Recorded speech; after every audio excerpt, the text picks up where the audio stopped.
नमस्कार दोस्तों, आपके अपने चैनल हमारे संस्कार में आपका बहुत बहुत स्वागत है। आज हम आपके लिए लेकर आए हैं सावन मास महात्म्य कथा अध्याय 16।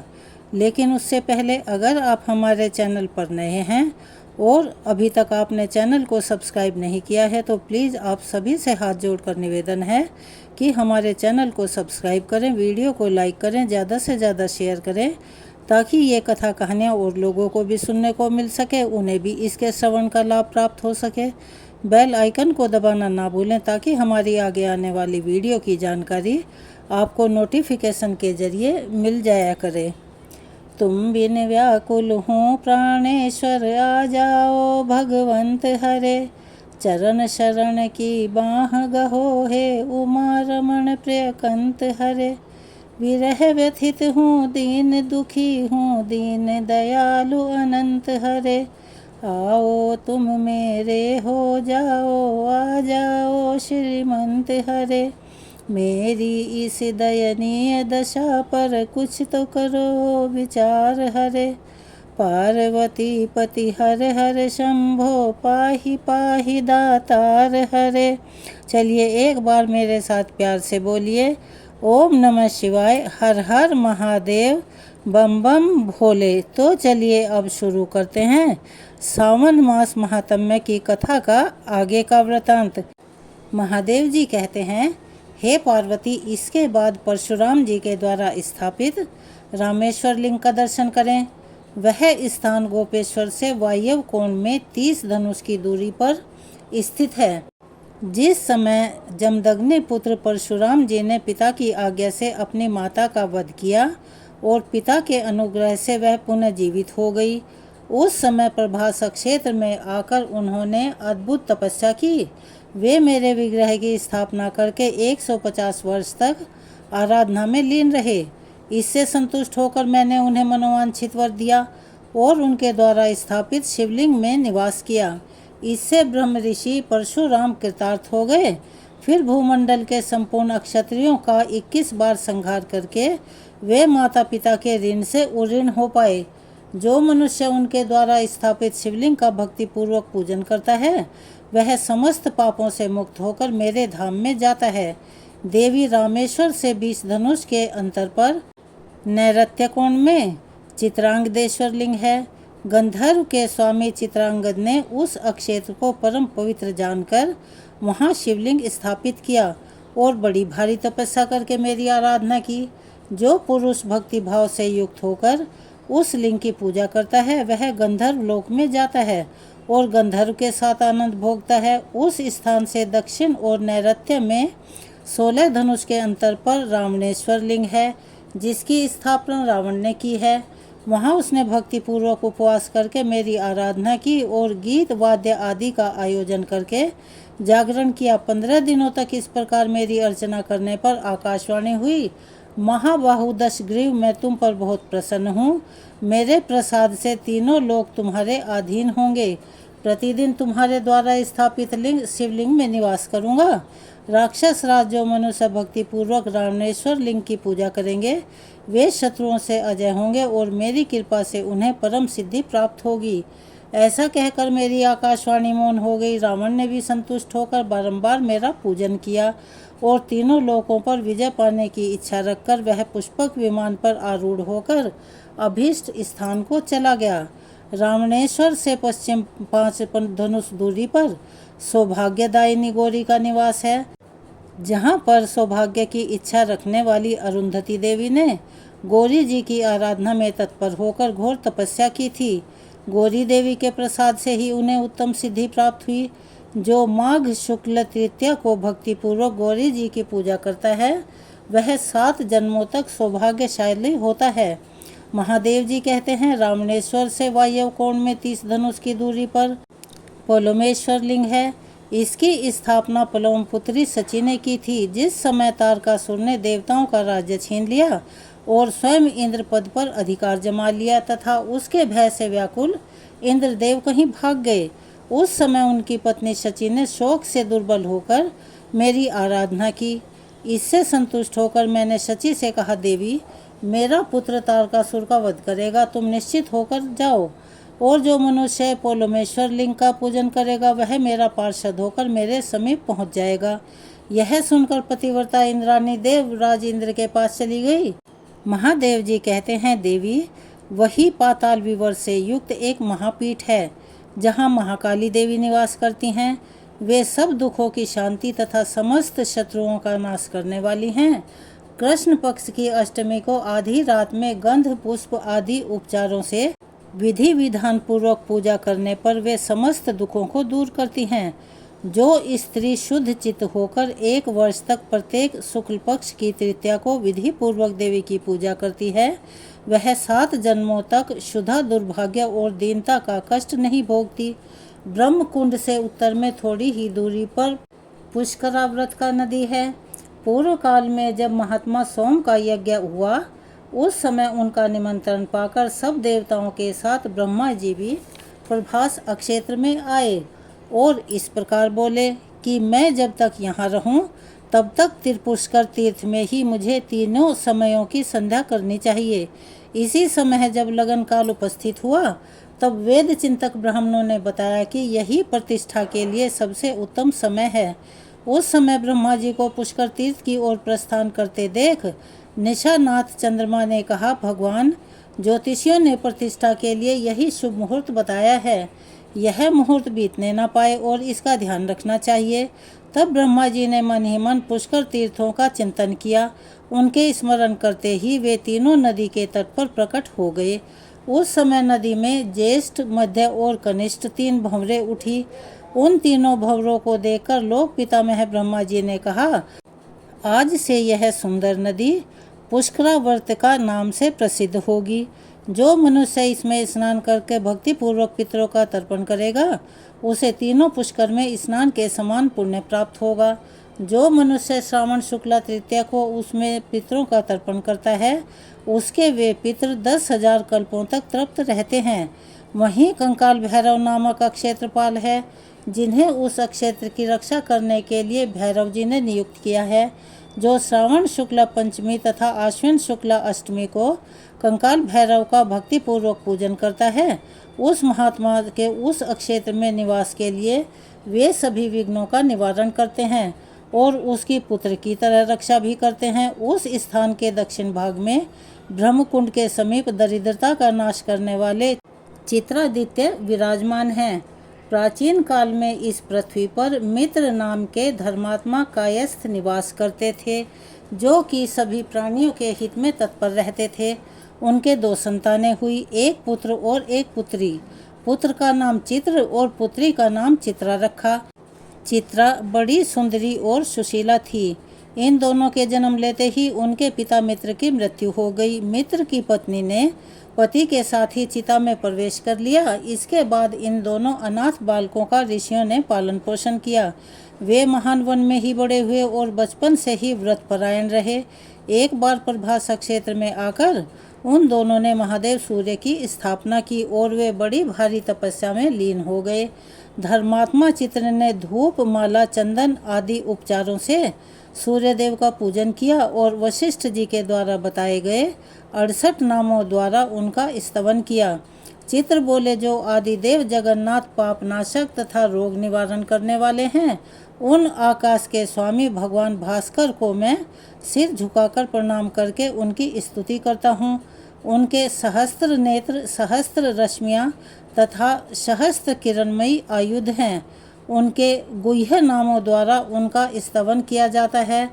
उन प्रातः काल गंगा सागर संगम में निवास करने वाले मुंडीर स्वामी को मैं नमस्कार करता हूँ। मध्याह्न काल में यमुना तटवर्ती भगवान कालप्रिय को और सूर्यास्त के समय चंद्रभागा नदी के तट पर विराजमान श्री मूल स्थान को मैं प्रणाम करता हूँ, जहाँ उपवास करके श्री श्याम जी को स्वतः सिद्धि प्राप्त हुई है।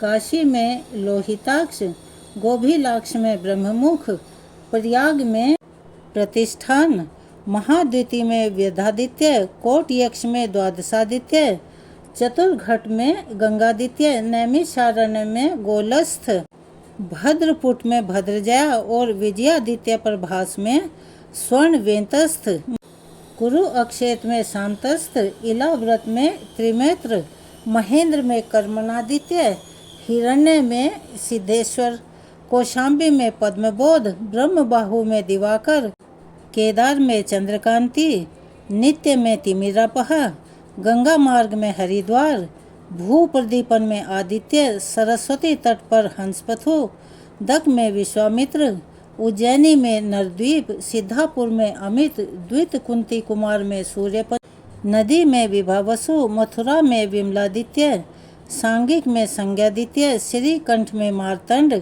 दशान में दंडक, गोधन में गोपति, मरुस्थल में कर्णदेव, देवपुर में पुष्प, लोहित में केशवादित्य, वैदिश में शार्दूल, सोन में अरुणवासी, वर्धमान में सांबाद, कामरूप में शुभंकर, कान्यकुब्ज में मेहर, पुण्यवर्धन में मानदार, गांधार में शोभनादित्य, लंका में अमरदुति, चंपा में कर्णादित्य, प्रबोध में शुभदर्शी, द्वारावती में पार्वत्य, हिमवंत में हिमपह, लोहित में महातेज, अमलांग में धुर्जटी, लाटा में धर्मादित्य, अर्बुद में स्थदेव, कोबेरी में सुखप्रद, कौशल में गोपथी, कोंकण में पद्मदेव, विंध्य पर्वत प्रतापन, कश्मीर में त्वष्टा, चरित्र में रत्न संभव, पुष्कर में हेमगर्भ, गबस्तिक में सूर्य प्रकाशा में मुंजाल, तीर्थग्राम में प्रभाकर,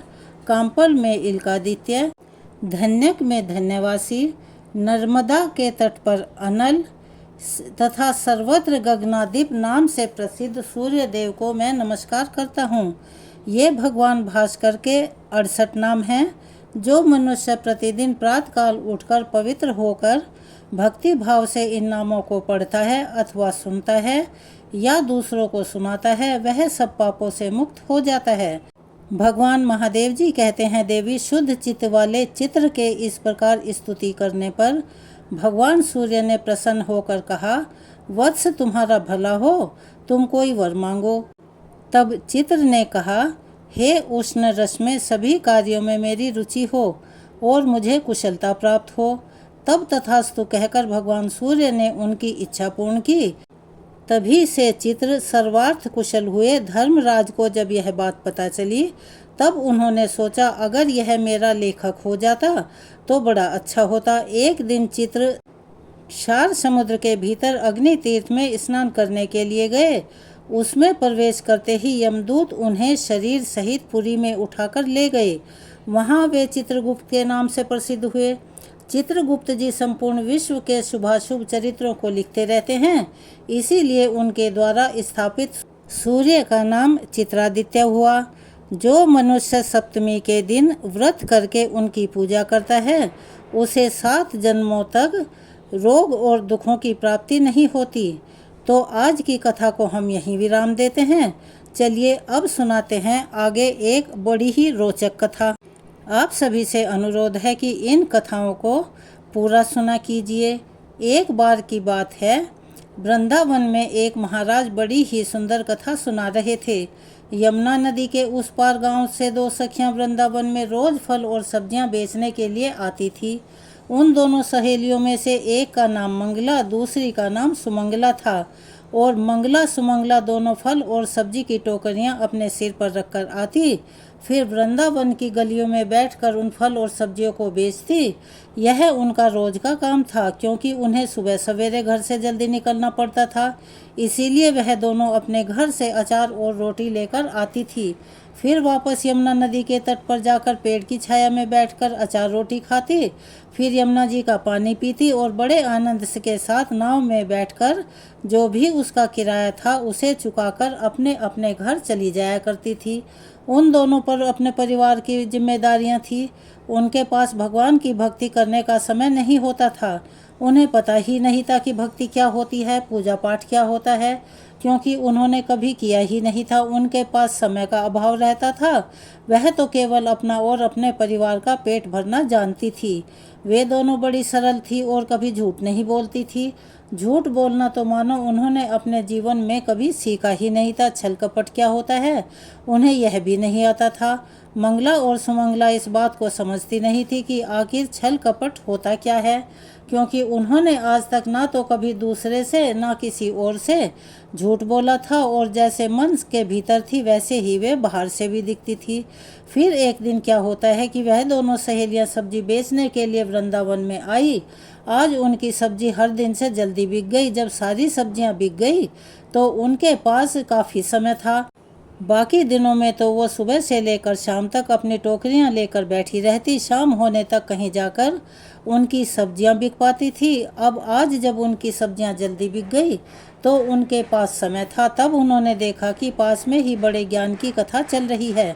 मंगला ने कहा, सुनो बहन, आज तो सब्जी जल्दी बिक गई है, हम इतनी जल्दी घर जाकर क्या करेंगे? तब तक महाराज जी कथा सुना रहे हैं, चलो हम भी सबके साथ बैठकर कथा सुन लेते हैं। तब सुमंगला ने कहा, बहन यह कथा क्या होती है? मंगला बोली, बहन यह तो मुझे भी नहीं पता कि कथा क्या होती है, लेकिन सभी लोग यही कहते हैं कि यहाँ कथा हो रही है, वहाँ कथा हो रही है, तो चलो आज हम भी चलकर सुन ही लेंगे कि कथा होती क्या है, हम भी जान लेंगे। अब मंगला और सुमंगला दोनों अपनी सब्जी की खाली टोकरियों को एक जगह रखकर कथा में चली गई और सबसे पीछे जाकर पंडाल में बैठ गई और दोनों बड़ी श्रद्धा से बड़े मन के साथ कथा सुनने लगी। महाराज जी कथा सुना रहे थे, कह रहे थे, जिसने कभी भगवान से प्रेम नहीं किया उनका जीवन तो बेकार है। महाराज जी कथा में कह रहे थे कि जिनका प्रेम भगवान कृष्ण के चरणों में नहीं हुआ उनका जीवन किसी काम का नहीं है, सर्वथा बेकार है। अरे अगर आपने भगवान को नहीं देखा तो फिर क्या देखा, भगवान को नहीं पाया तो फिर क्या पाया। महात्मा जी बड़े प्यार से अपने भक्तों को और सभी श्रोताओं को भगवान की कथा सुना रहे थे। भगवान को प्राप्त कर लेना ही जीव मात्र की, मनुष्य मात्र की सार्थकता है। कथा सुनाते सुनाते बीच में महाराज जी ने पूछा कि आपको पता है कि इस धरा पर, इस धरती पर आपका जन्म क्यों हुआ है? भगवान को पाने के लिए आप आए हो, भगवान को खोजने के लिए ही आपका जन्म इस धरती पर हुआ है। लेकिन यह तो आप लोग केवल और केवल अपना पेट भरने के लिए ही लगे रहते हो, बस पैसा इकट्ठा करने में लगे रहते हो। भूल जाते हो कि आपका इस धरती पर आने का उद्देश्य क्या था। जब महाराज जी ने इस तरह से कथा में समझाया तो मंगला और सुमंगला दोनों सहेलियां कथा से बड़ी प्रभावित हुई। मंगला ने कहा, बहन देखो महाराज जी ने क्या कहा। महाराज जी ने कहा है कि भगवान श्री कृष्ण के चरणों में अगर प्रेम नहीं हुआ तो जीवन बेकार है। तब सुमंगला ने कहा कि बहन तो फिर हमारा क्या होगा, हमारा तो जीवन बेकार हो जाएगा, क्या हमारी ज़िंदगी बेकार चली जाएगी? मंगला ने कहा, बहन लगता तो ऐसा ही है। अब कथा चल रही थी, इधर मंगला और सुमंगला को यमुना नदी पार करके समय पर अपने गांव वापस भी जाना था, इसीलिए वे दोनों सखियां तो कथा से उठकर चली गई। लेकिन रास्ते भर दोनों सखियां यही चर्चा करती जा रही थी कि बहन तू बता, क्या तूने कभी भगवान कृष्ण को देखा है? मंगला भी अपनी सखी सुमंगला की तरह बड़ी भोली भाली थी। कहने लगी, बहन मैं तो हमेशा तेरे साथ ही रहती हूँ, भला मैंने भगवान को कहाँ देखा। तब सुमंगला बोली कि चलो फिर तो हमें भगवान को देखना चाहिए। महाराज जी ने यह भी तो कहा है कि अगर भगवान को नहीं देखा तो भगवान से प्रेम नहीं किया तो यह जीवन व्यर्थ है। अब वे दोनों सखियां भगवान के बारे में कुछ तो जानती नहीं थी, ना उन्होंने कभी पूजा की, ना ही उन्होंने भगवान के स्वरूप को देखा। तो सुमंगला बोली कि बहन यह तो बताओ भगवान मिलेंगे कहाँ? मंगला कहने लगी, मुझे लगता है कि भगवान साधु संतों के पास जरूर होंगे, तब तो वह साधु संतों के पास ही मिलेंगे। चलो उन्हीं के पास चलते हैं, उन्हीं को ढूंढते हैं। फिर दोनों सहेलियां बातें करती करती यमुना नदी के तट पर पहुंच गई और वहीं किनारे पर एक पेड़ की ठंडी ठंडी छांव में बैठकर उन्होंने साथ लाया हुआ अचार और रोटी खाया।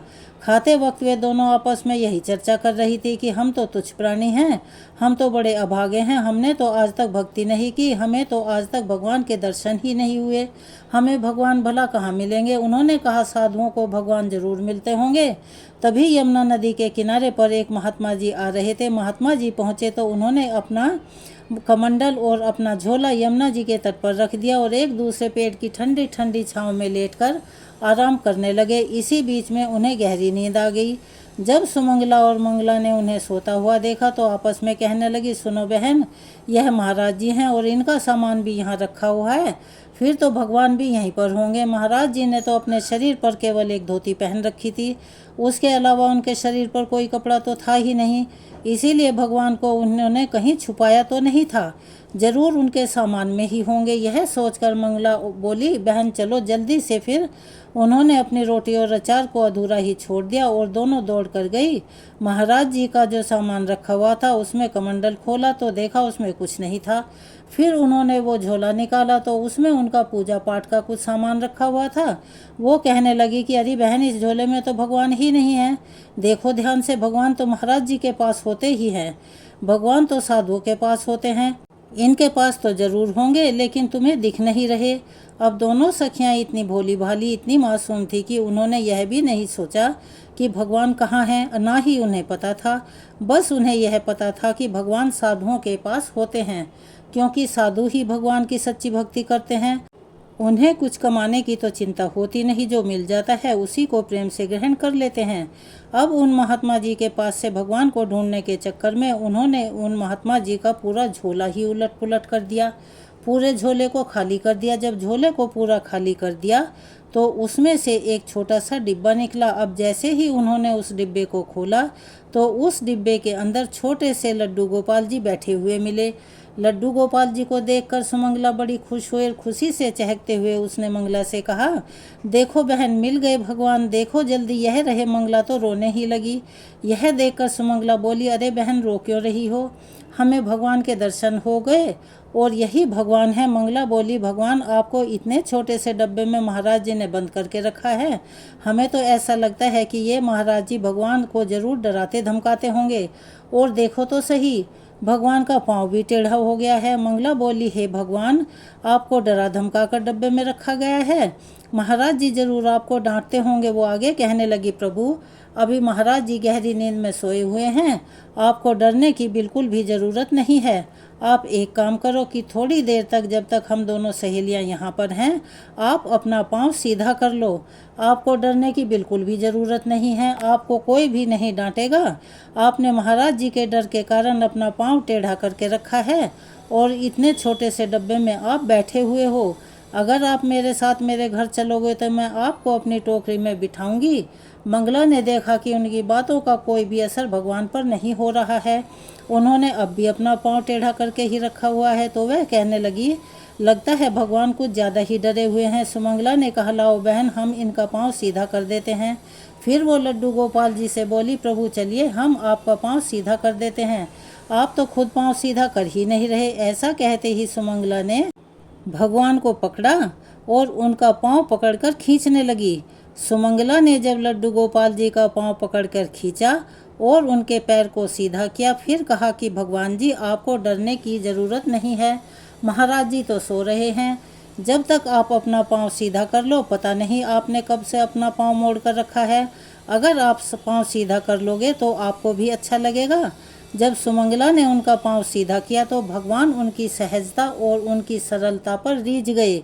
ना जाने कौन से गुण पर दयानिधि रीझ जाते हैं, भगवान उस मंगला और सुमंगला की सरलता और मासूमियत पर रीझ गए, उनकी सरल भक्ति से बड़े प्रसन्न हो गए। जब भगवान रीझे तो सुमंगला ने पाँव पकड़कर खींच लिया। अब लड्डू गोपाल जी ने अपना पाँव सीधा कर लिया। अब एक पाँव तो सीधा हो गया, लेकिन दूसरा पाँव अब भी मुड़ा हुआ था, तो दूसरी सहेली ने उनका दूसरा मुड़ा हुआ पाँव भी खींचा तो वह भी सीधा हो गया। अब तो भगवान छोटे से बड़े हो गए, जो पाँव अभी तक टेढ़े थे वह पाँव भी सीधे हो गए। मंगला और सुमंगला ने ठाकुर जी को खड़ा कर दिया और उनके पास जो अचार और रोटी बची हुई थी, खाने के बाद उन्होंने भगवान से कहा, प्रभु हमें लगता है कि आप भूखे होंगे, आप खाना खा लीजिए। तो भगवान उनके प्रेम में रीझकर उनकी बची हुई बासी रोटी और अचार खाने लगे। लड्डू गोपाल जी का मुंह खुला और वे दोनों सखियां भगवान जी को बारी बारी से खिलाने लगी। भगवान उनकी तरफ देखकर मंद मंद मुस्कुराते भी जाते थे और खाना भी खाते जाते थे। मंगला और सुमंगला बड़े प्रेम से उन्हें खिला रही थी। तब तक महाराज जी की नींद खुल गई। उन्होंने देखा कि दो कन्याएं हमारे झोले के पास खड़ी हुई हैं, तो महाराज जी उठे और बोले कि अरे कौन हो, चोर हो क्या? तुम मेरे पास क्या चुराने आई हो? उन दोनों सहेलियों को अपने पास खड़ा देखकर महाराज जी जोर जोर से चिल्लाने लगे, चोर चोर, पकड़ो पकड़ो। अब मंगला और सुमंगला बोली, बहन भागो यहाँ से। फिर दोनों सखियाँ भगवान से बोली, भगवान जी ठीक है, हम जा रहे हैं, आपसे बाद में मिलेंगे, आपके दर्शन हमें दोबारा पता नहीं कब होंगे। ऐसा कहकर वे दोनों सहेलियाँ लड्डू गोपाल जी को वहीं छोड़कर अपनी अपनी टोकरियाँ उठाकर तुरंत भाग गई। अब तो महाराज जी बड़े गुस्से में आ गए। उन्होंने देखा कि उनके थैले का सामान तो सारा नीचे पड़ा हुआ था और उनका थैला दूर पड़ा हुआ था। उन्होंने अपने थैले को उठाया और महाराज जी ने सारा सामान वापस रखा। लड्डू गोपाल जी का डब्बा देखा तो डब्बा खुला हुआ था। लड्डू गोपाल जी उसमें से नदारद थे। उन्होंने देखा डब्बा तो खुला पड़ा है, लेकिन भगवान कहीं नज़र नहीं आ रहे। उन्होंने यहाँ वहाँ अपनी नज़रें दौड़ाई तो देखा लड्डू गोपाल जी तो बालू रेत में पड़े हुए थे। अब जैसे ही महाराज जी ने अपने भगवान जी को डब्बे में रखा तो भगवान जी डब्बे में आए ही नहीं। अब डब्बे से पांव बाहर निकले हुए थे। अब तो लड्डू गोपाल जी उस डब्बे में आ ही नहीं रहे थे जिस डब्बे में वह हमेशा रहते थे।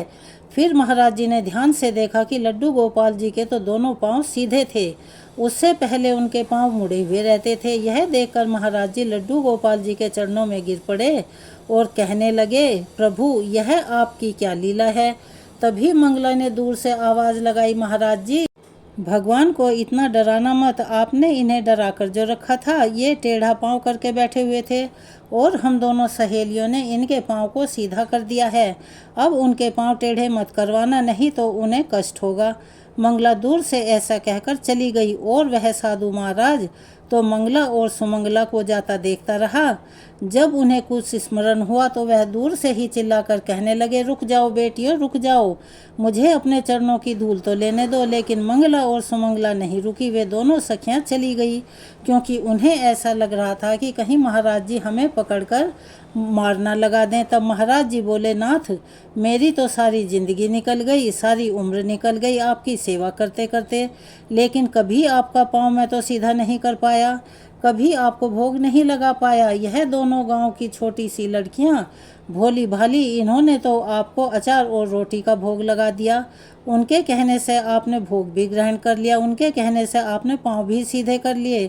तब महाराज जी भगवान के चरणों में गिरकर प्रणाम करते हुए कहने लगे, हे नाथ मैं तो अभागा हूँ, मैंने सिर्फ आपको अपनी झोली में रखकर केवल वजन ढोया है।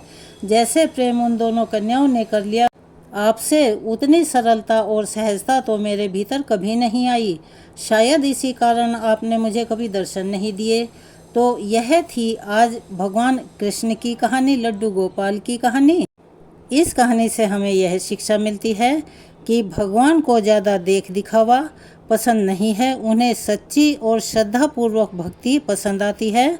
उस भक्ति पर वे रीझ कर अपने भक्तों की सुनते हैं, उन्हें किसी न किसी रूप में दर्शन देते हैं और उनकी समस्याओं का निवारण भी करते हैं। अगर आप हमारे चैनल पर नए हैं और अभी तक चैनल को सब्सक्राइब नहीं किया है तो सभी से निवेदन है कि चैनल को सब्सक्राइब करें, वीडियो को लाइक करें, ज़्यादा से ज़्यादा शेयर करें ताकि इन कहानियों के श्रवण का लाभ और लोगों को भी मिल सके। बेल आइकन को दबाना ना भूलें ताकि हमारी आगे आने वाली वीडियो की जानकारी आपको नोटिफिकेशन के जरिए मिल जाया करे। अपना प्यार और सहयोग हमें ऐसे ही देते रहें। कमेंट्स बॉक्स में ओम नमः शिवाय, हर हर महादेव, बम बम भोले, जय श्री कृष्णा लिखना ना भूलें। धन्यवाद।